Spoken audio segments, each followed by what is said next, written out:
Et maintenant, Maya Lenner-Ettig nous emmène en voyage dans les années 80 quand le mur était encore debout.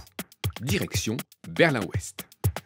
Dans les années 80, je vis à Bielefeld en Allemagne de l'Ouest et, avec mes amis Christiane et Matthias, je vais souvent en voiture à Berlin-Ouest, cette grande ville fascinante. Elle n'est qu'à 375 km, mais le voyage dure une éternité, car c'est une enclave entourée d'un mur au milieu de la République démocratique d'Allemagne.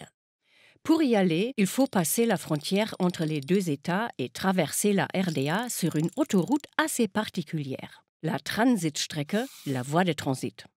Depuis la RFA, 4 voies de transit mènent à Berlin. Il y en a une dans le nord, 2 dans le sud et une au centre, la nôtre.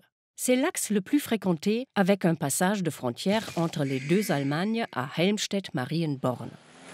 La coccinelle bleue de Christiane file sur la 2, direction Hannover-Braunschweig-Wolfsburg. Juste avant Helmstedt, ça bouchonne sec. Car l'imposant poste frontière est un goulot d'étranglement, pas seulement vers Berlin-Ouest, mais également vers la RDA, la Pologne et d'autres pays du bloc de l'Est. Après le contrôle de nos passeports par les gardes frontières ouest-allemands, nous traversons un no man's land jusqu'au poste frontière est-allemand. Sous la lumière crue des projecteurs, un soldat en uniforme vert de gris nous prend nos passeports et demande « Matériel radio, armes, munitions ?» Non, rien. Nos passeports disparaissent dans des chemises en plastique et voyagent sur un tapis roulant jusqu'au véritable checkpoint. Voilà, plus de passeports. Et si on ne nous les rendait pas? En roulant très lentement, nous suivons nos passeports jusqu'à la baraque principale où est posté un autre soldat.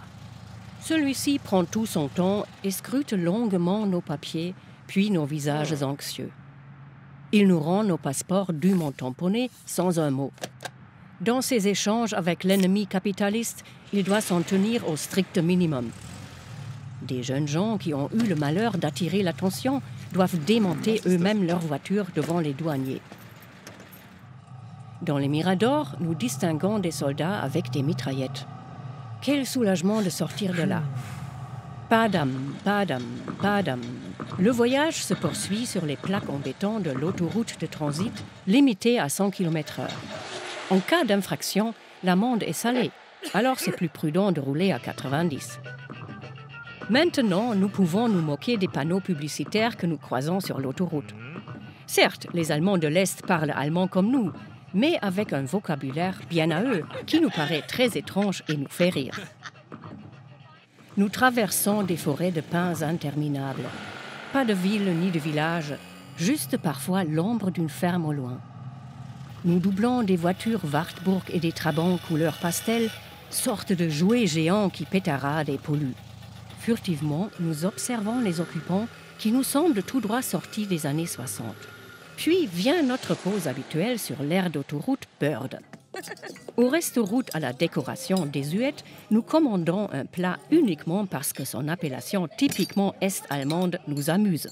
Le plat, lui, laisse à désirer. Des produits du capitalisme se vendent à bas prix à l'Intershop, même aux citoyens de la RDA, s'ils ont de la monnaie de l'Ouest. Bien que les contacts entre Allemands de l'Est et de l'Ouest soient interdits, des réunions de famille s'organisent en secret sur les parkings. Allez, en route, nous sommes tenus de traverser la RDA rapidement. D'ailleurs, l'heure de passage est inscrite sur nos passeports et sera contrôlée au poste frontière de Drewitz avant l'entrée dans Berlin-Ouest. Après un dernier contrôle, nous voilà enfin arrivés. Sans tarder, nous nous jetons dans la vie nocturne.